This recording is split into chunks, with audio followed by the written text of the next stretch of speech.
have any grave water problems, do we, or any? That's why I was coming off Campbell Street at 6 o'clock tonight when I was supposed to be here at 6 o'clock tonight. 'Cause I have 2 people for crew, me and one other guy. We all ready? I'd like to call this meeting of the Boothbay Selectmen to order. First on the agenda is the Pledge of Allegiance.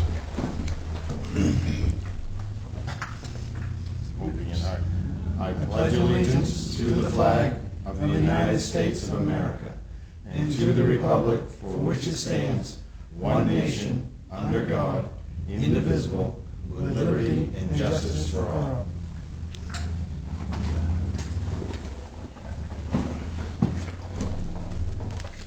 We're going to be skipping through the agenda a little bit. There was a workshop held earlier tonight, so for anybody in the audience, 2, 3, and 4 have already been discussed. So we're going to start with number 5, a public hearing. Robert and Robin Zwicker, map R7, lot 100. No, that ain't supposed to be on there, because the meeting ain't till June 8th, 6th. Uh-oh. That shouldn't be on there. That thing isn't till June. But Pete We hasn't seen haven't it. even had a public hearing. I mean, we haven't gone out and looked at it yet. Which one? Oh, the Zwicker? Yeah. Yeah, Dan? June 8, 2015, and June 8? Yes, June Yeah, 8th. it's on meeting. June 8th? It's June 8th. Probably also explains Okay. why they're not here. I know. That was in the, that was in our folder. It So is, that's an yeah. auto. That's for next meeting. Yeah, that's Okay. for next meeting. That's for the next meeting. I'll tell motion to Bonnie. table this application until the June 10, 2015 meeting. Right. Second. All those, any discussion? All those in favor? Okay. Are we good on? Yes, that one is dated for today, that we're supposed to have a meeting on. Okay.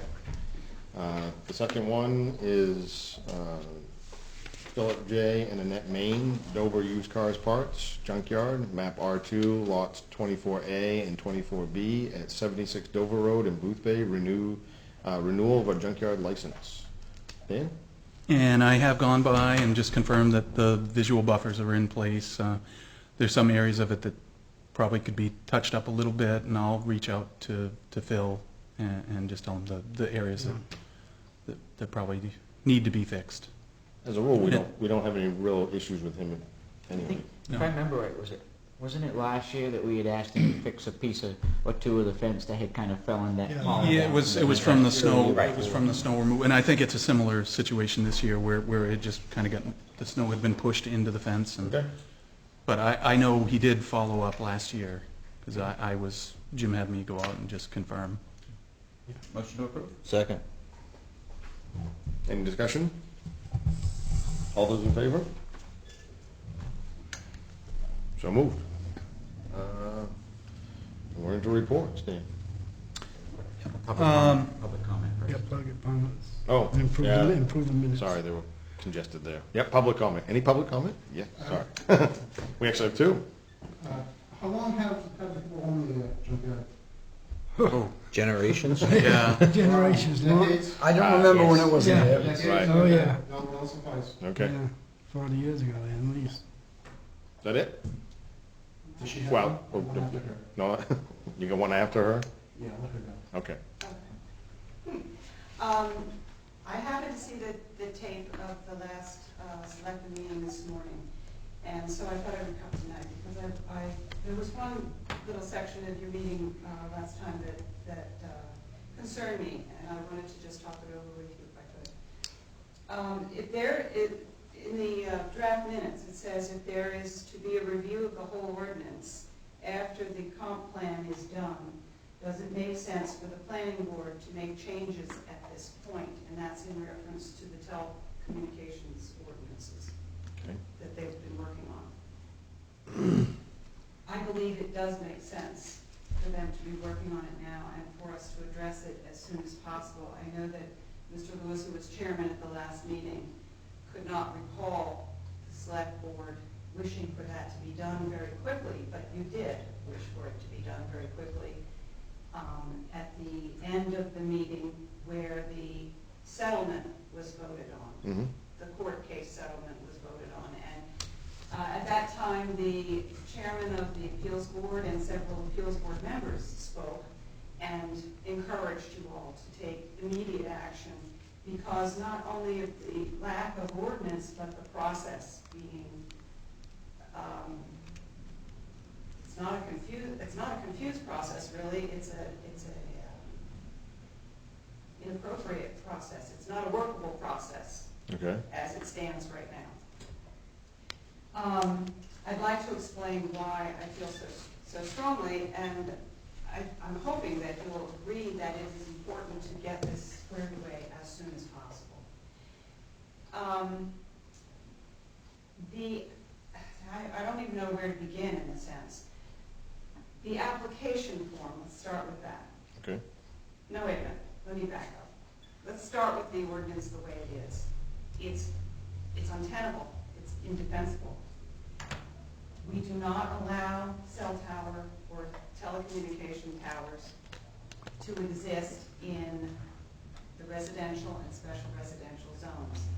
They are large swaths of land. It's unrealistic and untenable for us to say that. It is, in a sense, prohibited, which is against the federal regulation. Correct. So, as it stands right now, we're in a situation where someone wanting to put a tower in, and even us wanting to have them put a tower in, it's a twisted process.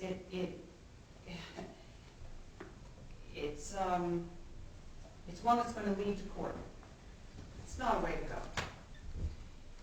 And when it leads to court, or when it leads to dispute, what you end up with is going from not allowing it to allowing it with no regulation whatsoever. It's open season. That makes no sense for us to expose ourselves in that way to all or nothing. There's a secondary problem with the current ordinance, and that is that it specifically says that communication towers are exempt from height limitation. There's no height limitation. So throughout the town, it specifically, it's not even that it doesn't address it, it specifically says it can be any height. Right. So we now have only a setback of 20 feet from property lines for structures. So that means that currently 300-foot tower, freestanding 300-foot tower with 4 or 5 generators, 4 or 5 sets of fuel equipment, storage, fencing with barbed wire perhaps on top, signage, access road, the whole thing could be installed within 20 feet of someone's property line. And that I just can't live with. I mean, I don't see why we should live with that. So I strongly urge the selectmen to get behind the efforts of the planning board, which they are doing right now. They're being very careful and serious about it, to get behind their efforts to create a telecom ordinance. It would be a separate section. It's not going to be infiltrated with the rest of the ordinance. It would be its own entity. It would be easy to edit in the future if needs be. And it could be voted upon as its own entity and inserted in the current ordinance and then inserted again when we redo the entire ordinance. So I strongly urge you to not delay.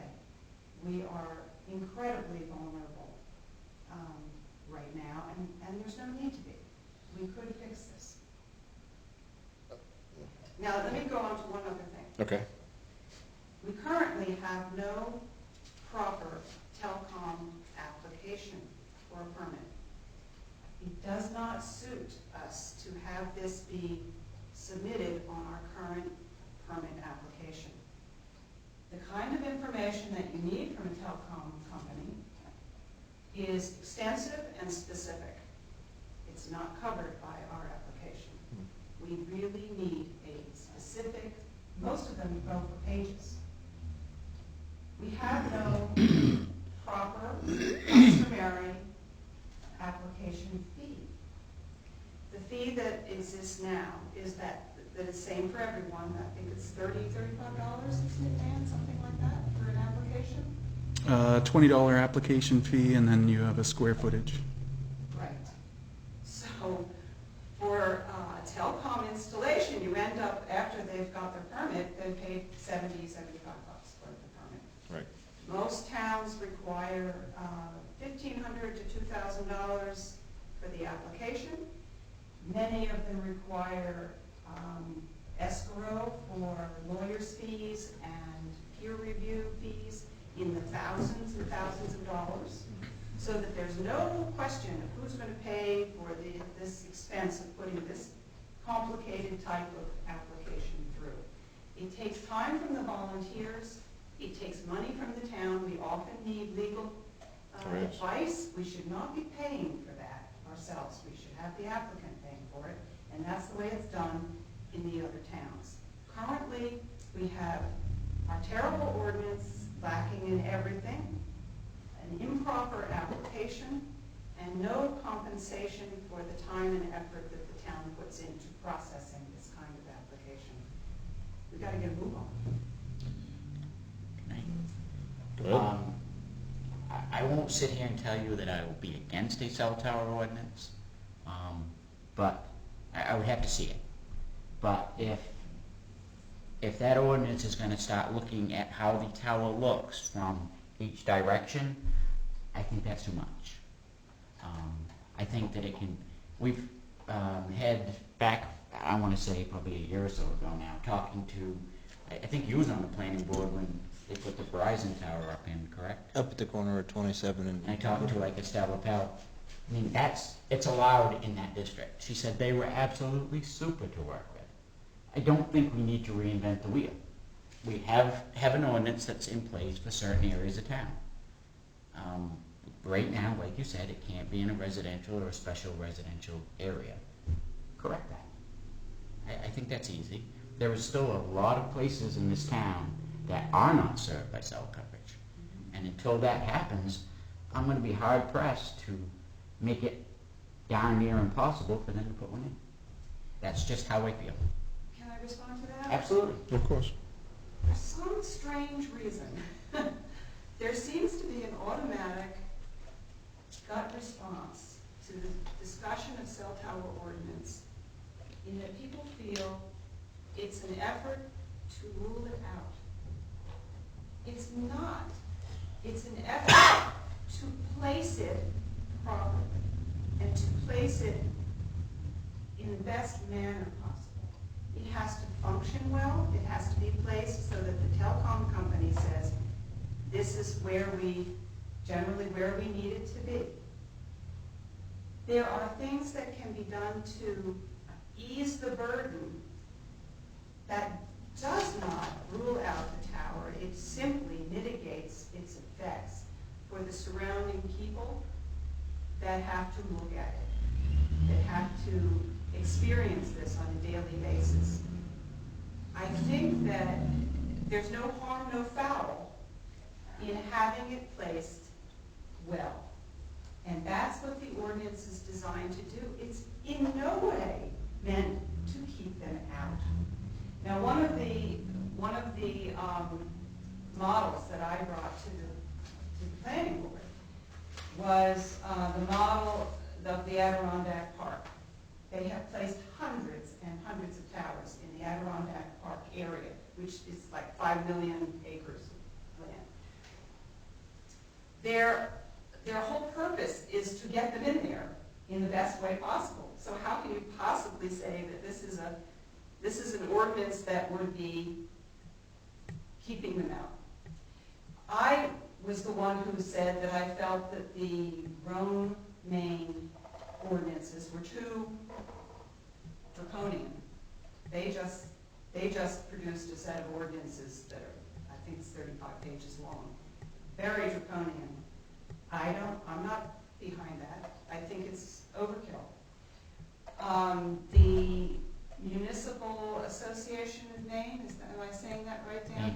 Maine Municipal. Association put out a model ordinance, which seemed to me to be a happy medium between the very aesthetically oriented Adirondack Park and the very draconian Rhone, Maine one. It's very reasonable, and even so, planning board is working with it to modify our town. I guess it's hard to convince somebody that when you're trying to put in some rules and regs, that you're not against a tower. I use my phone all the time. I'm very happy that I have cell service. And I'm very realistic about the whole thing. I just want it to be done well. I don't want a company to come in and speculatively put one up. I don't want them to put it in a place that's offensive. If another place would be less offensive and work just as well for them, I see that as a win-win. I'm very realistic about the federal government mandate that says we can't prohibit them, and I certainly understand why. We want Verizon and AT&T to be competitive so the prices stay down. We want to be able to allow all these people to come in. But we certainly don't want to pincushion ourselves unnecessarily. So, a little rules and regs, and there's not much we can do. I mean, you've all experienced this. There's not much we can do, but we can do some things, and we should have those things in place. Well, I haven't been all that passionate about this cell tower discussion really from the onset, but I will, if my memory serves me correctly, and I think it does, you, just a year or so ago, were in here basically promoting a moratorium on cell towers town-wide. So, as far as I'm concerned, I'm happy to see the fact that we've now come around to, let's get an ordinance that makes it so it's not just exclude everything everywhere. Let's try to get some rules and regs that make sense and make it more, I don't want to say receptive. I don't know if anybody necessarily wants to have a cell tower in their backyard, but the fact of the matter is we all know they're going to end up somewhere, so let's try to place them correctly. I'm kind of on the fence, and I don't know what the rest of the board feels, but me personally, yes, rules and regs are great. I would love to see the review when it's all said and done and see what kind of regs you're putting into it. I'm a little bit with Steve. I don't want to make it to the point where It's prohibited. right. I don't want to get into that wordage of we don't want them around here. Let's get them placed where they need to be placed and make it respectful for as many people as possible. But you do realize that that's what we have right now. We have a prohibition. I understand. That's why I'm advocating that we change it as quickly as possible. Well, We have a prohibition. I agree in residential and special residential, but we do allow them some places, and I think everybody on this board agrees that you might as well try to manipulate this ordinance as best we can, so we don't end up in the same situation we were just in. As at our last meeting, if you followed the whole meeting, I don't know if you did or not, I also had asked Chuck if it was mentioned in our comprehensive plan about cell towers, because it would do absolutely no good to come up with an ordinance that completely goes against our comp plan. That was where I was going with the whole discussion originally. Just to make sure everything would meld correctly. I mean, why, if you spent many, many hours of putting together something that didn't mesh with the comp plan, it wouldn't make sense. That's right. So I'm not telling you that I am against putting restrictions or however you want to word it on cell towers. I cannot support something that I haven't seen. And until I see that, you know what I mean? So I understand what you're saying, Mr. Lewis. Let me straighten out one thing. When that group came and asked for the moratorium, it was not to put in a moratorium to keep cell towers out. It was to put on a moratorium until the ordinance could be changed, because it is prohibited, and that would result in a court case. yeah, but a moratorium, according to our town attorney that we pay very well to keep us out of trouble, told us that a moratorium would make things just as, almost, for lack of a better word, worse. When we had an application on the table. Yeah. And we understand that. But understand our motivation was not to keep the towers out. So that's a misunderstanding. Okay, and that's fine. Okay. So I also certainly understand that no one can approve of something that they haven't seen. I know that the planning board is aware that the comp plan is the umbrella for everything, and that the ordinance for a telecom ordinance has to fall within that broad parameter of the look of the town and the organization for the town. They are aware of that. We have a long period of time before that comp plan would be approved, and then a whole new set of ordinances would be crafted. During that whole entire period of time, we have a special residential zone and residential zone, which is a large amount of territory. I mean, if we had the map up, you'd see how huge that amount of territory is. Barber's Island and all of the peninsula of East Boothbay, which is a long stretch. Huge amount of territory. I can't imagine that we're not going to get some sort of telecom application in the meantime. And at that moment, we're all going to say to ourselves, holy cow, here we go. Right.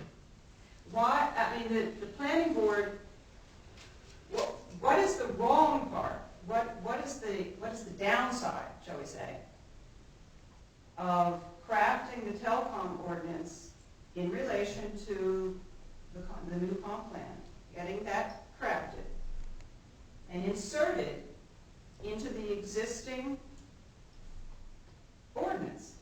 Then when the ordinance is ultimately revised, it gets inserted in that too. What's the downside? There is no downside. Again, provided you actually get a chance to look at it, because Well, of course. I mean, it has to be ratified. Oh, absolutely. It has to be reviewed by everybody and ratified, but why not do it? What's the downside? Why wait, is what I'm saying. What's the upside of waiting? What's the downside of doing it We have now? not sat here and said we're going to wait.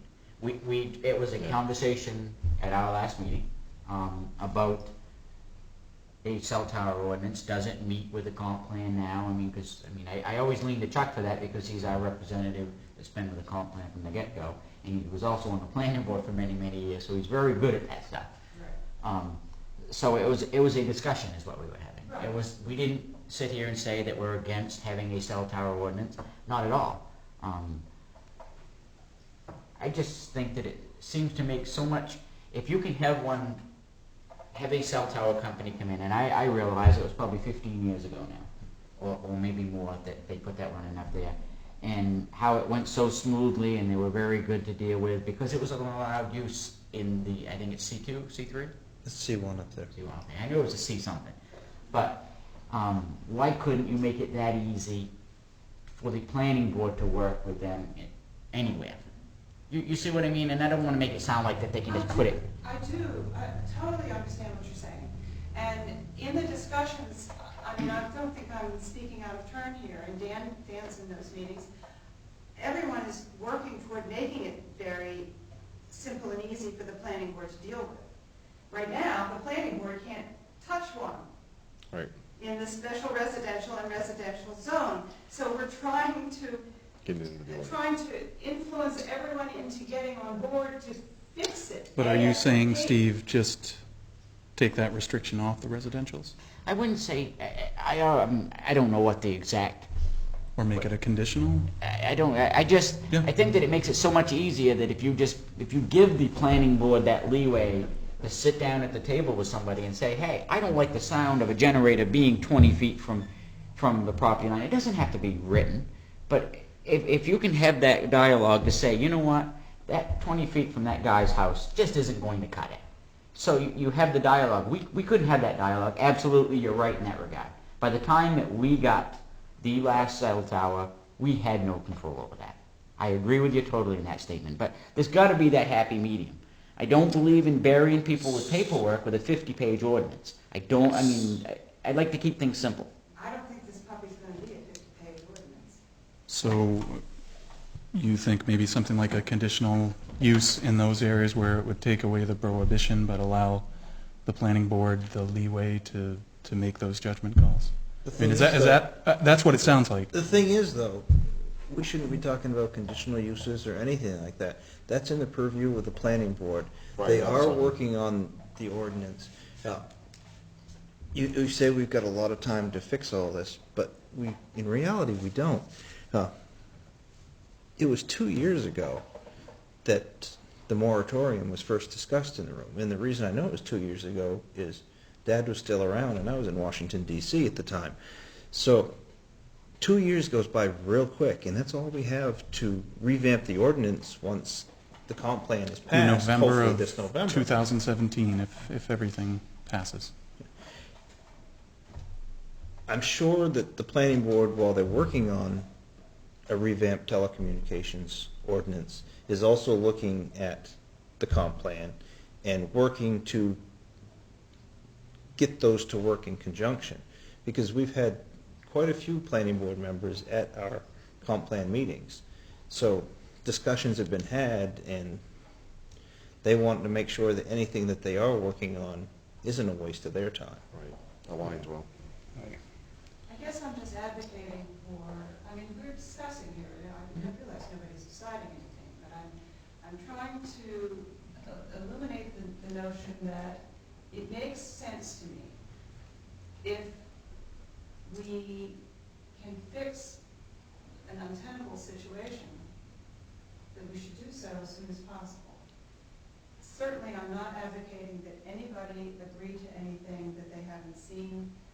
And I'm saying once again, this is absolutely not about prohibiting towers. This is actually about allowing them, but allowing them with oversight from the town and a good oversight from the town that we do not possess right now. Well, no, we're all very much aware of the fact that we don't, in certain areas, we have very little regulations over them.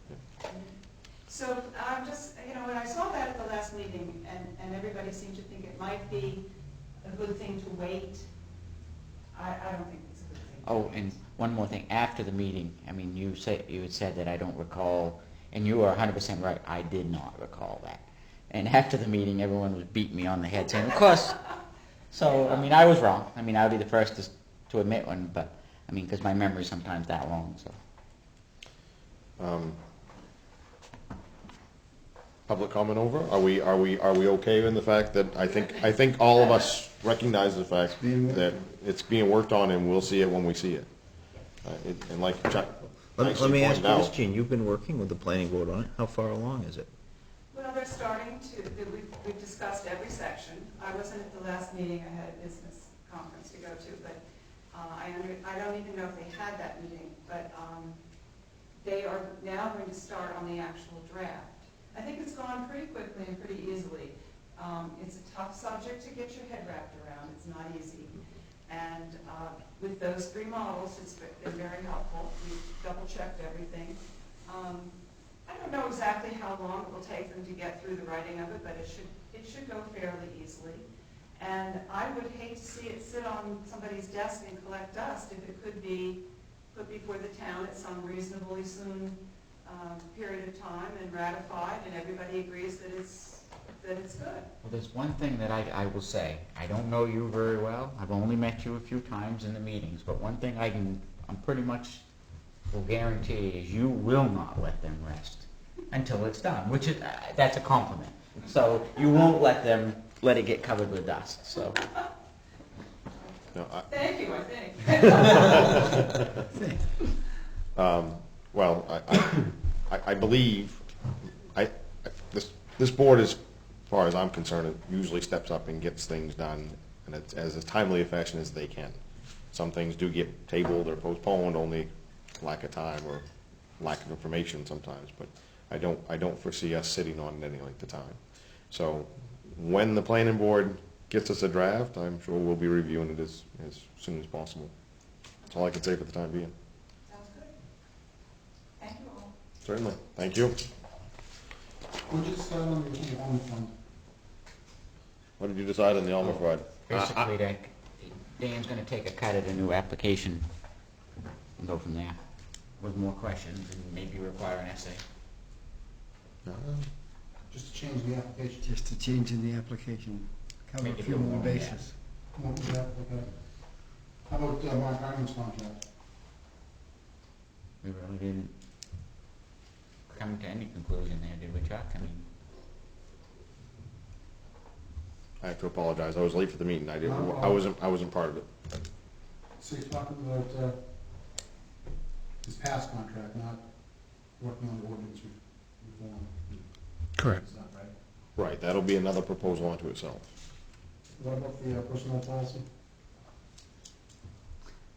We have both the copies, and that's really, we haven't done anything. No. You talked about a few action items, and then you just want to do a parallel review again. Yeah. We have both of think them is now, what so you we were- can actually go over them.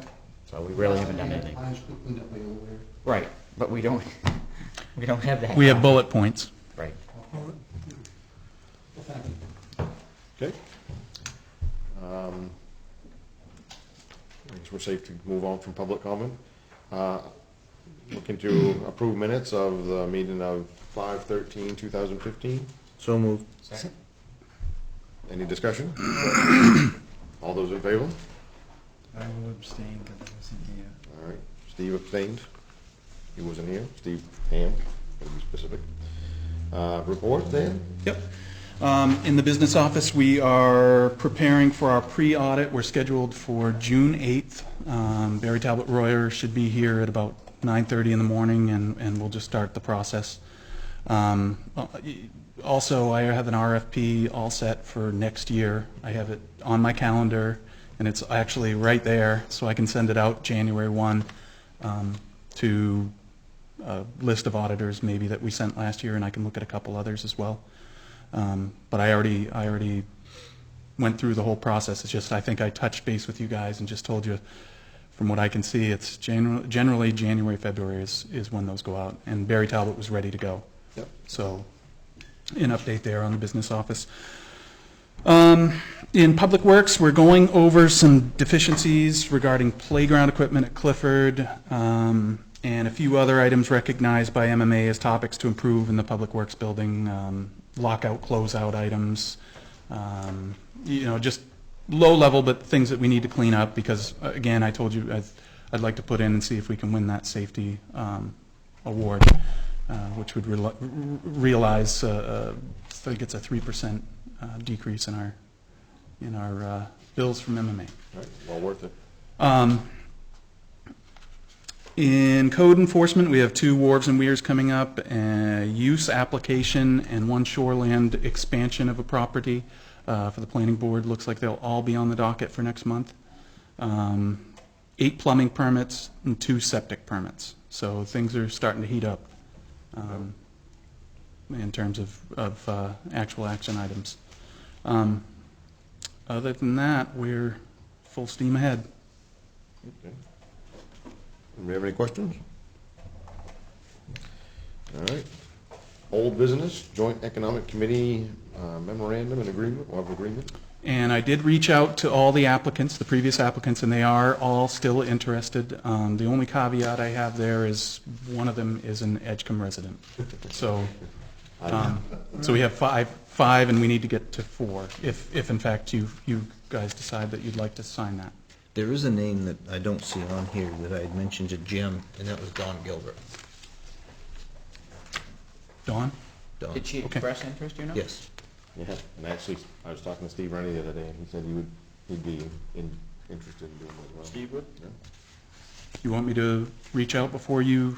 I'd like to. I can't find anything. Those 6 are the only ones that have hard copy applications. Yeah. But I'll definitely reach out And tomorrow. I'm not trying to I just want as many Oh, applicants. sure. I just want as No, many it just things makes for review, sense. right, as possible. Yep, I'll reach out to Dawn and Steve. Yep.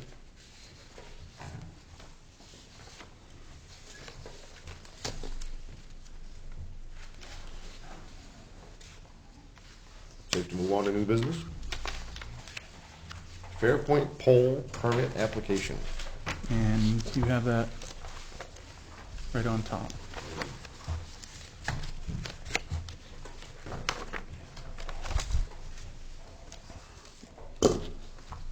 To be honest with you, I never knew we had to approve I know.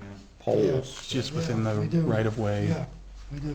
Well, I understand that. We've had to do, I think this is like my second one in all the years. Oddly enough, I think we got one.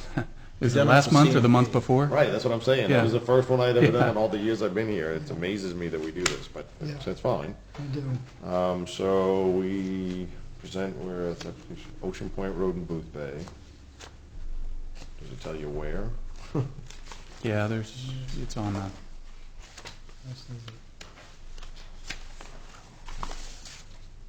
Do you know where it's going? Roughly. Placement of pole number 5, 230 feet from approximately 1,398 feet southwesterly of Van Horn Road. That's where one it gets, you have to figure based on the Place or coordinates. replace? pole. Placement of. Something tells me that probably has to do with the cell tower. Probably. It Same probably- area. it probably That would make is. sense. Yeah, I bet you that's exact, I mean, I'm That would make completely sense. speculating, if I'm wrong, I don't. No, that would make sense because that's, It's about, that's that about the would be, location. that would put you at about that, yeah, Yeah. at that entrance. Probably got to set a pole or a Yeah. transformer or something. Right. I don't, Make me a motion. personally, I don't see an issue with a pole placement. Make a motion to approve the pole permit from Fairpoint. Second. Any discussion? Yes. It's the same type of discussion I've had when CMP has come before us to get pole permits. I'd like to see them start removing broken poles and poles that are no longer being used, that are still in the right-of-ways. Yeah. It's ridiculous that they stay there as long as they do. They rot before they get, I was just gonna say, some of them say that too. I don't So know what kind of a push. Discontinued and in disrepair, The ones that they were replaced, a lot of times they'll leave an old one standing there or a butt of one. and then put the Yeah, brace they do- off of yeah. it. How about the one up there by me that's still broken and tied to the new pole? Yeah, Yeah. I don't understand. I mean, I realize they got to have time to get lines switched over, but once all those lines are switched over, the next thing that Yeah, should they cut the happen. top right off it, Right, Yeah. They off do. the old one, and they Yeah. just Yeah. roped it to the new one. right. I don't understand, I mean, I don't know how much power the town has to make them. Right, I like don't- that. I don't know either. how that works. It's like But, making them clean up. You see, the town does have power, and that's been my argument in the past before some of you guys were here on the board. We just don't give them a pole permit until they start taking these things down. So we hold off, we basically hold the pole permits ransom. I think that you basically, I mean, I don't think you can do that now, but I think if you put them on notice saying, listen, if you don't start taking care of your poles, then we will. I'd like to see that happen. Yep. I think that it's. Send a So letter? I can reach out to CMP and say, you know, we have an issue that's been recognized by the selectmen, before you start to issue us permit applications, we would like you to come down and do an analysis of some of the poles that are in the area. Yeah, both CMP and Fairpoint, because I know a lot of the telephone poles that are around here aren't CMP poles, they're actually telephone poles. Telephone It poles. gets really squirrely. Yep, Yeah. going back all the way to my It would be bell. interesting to have that conversation with them at least. Okay, I I don't think it can ever start happened that the last discussion time. I tomorrow. remember you Yeah. bringing that up the last time. I don't think Jim ever made the phone call. I'm not even sure where to go. I'll follow the chain. Yeah. But I You can to start me, that discussion tomorrow. I don't know where to go. But just as a side note, the poles that went up through the ledges on Route 96, the nice new high tall poles that went up, they still have the other ones up on top of the ledge. Well, CMP put in the new poles, and Fairpoint kept their cables on the old poles because it cost them too much money to move over. So now you have brand new poles and old poles right across away from one another, but they won't move their lines over and they can get rid of the old one. It's just, to me, it's pretty crazy. Neither here nor there. I'll stop ranting. Yeah. On to new business. Nobody made a motion. Oh, sorry. We've made a motion, and it's been seconded, and there was discussion. So I guess we're to the point of, all those in favor? So moved. You want me to do last? Huh? Do you want me to do the last? Oh, yes, I actually would. This is update regarding town purchasing practices. We have a letter that's gonna be read by Town Manager Dan Breyer. Statement. Just statement. A statement. This agenda items relates to certain cell phone charges that were on the town's cell phone bill that are more appropriately considered personal expenses of former town manager Jim Chaosis, not town business expenses. I've spoken with Jim about this, and he has acknowledged as much, and he has agreed to reimburse the town. I am seeking a motion that authorizes the chair of the Board of Selectmen to send a letter to Jim providing him with a breakdown of the amount owed and formally requesting that Jim reimburse the town for these charges. So moved. Second. Discussion? How much the charges? Little over $3,000. Over what time span? A year? I believe it was from 11 to 2011? January of this year. From 2011 to January? Correct. How was these charges discovered? When the select board were signing warrants. Don't you like sign warrants every month or? We do. No, every meeting. Well, Every meeting. Well, every, right, okay. So the actual motion is for a letter signed by Dale correct? with the amount of charges to Jim and requesting that he reimburse the Right. town. Yes. Okay.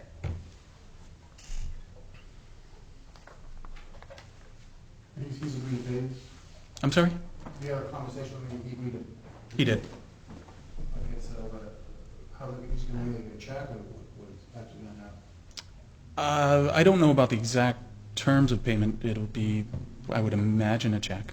But I I, guess stay tuned, we'll, you know as much as we know. yep. With the town manager, you give him a phone for business use and town use, not personal, so No. it's supposed to be.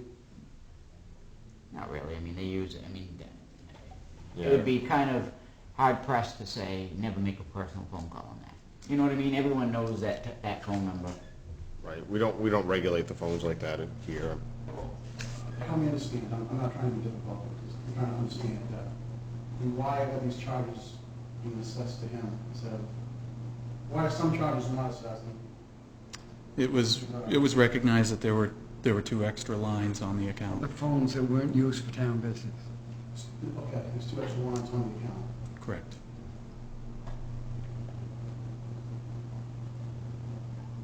Okay, thank you. You're welcome. We have a motion, it's been seconded.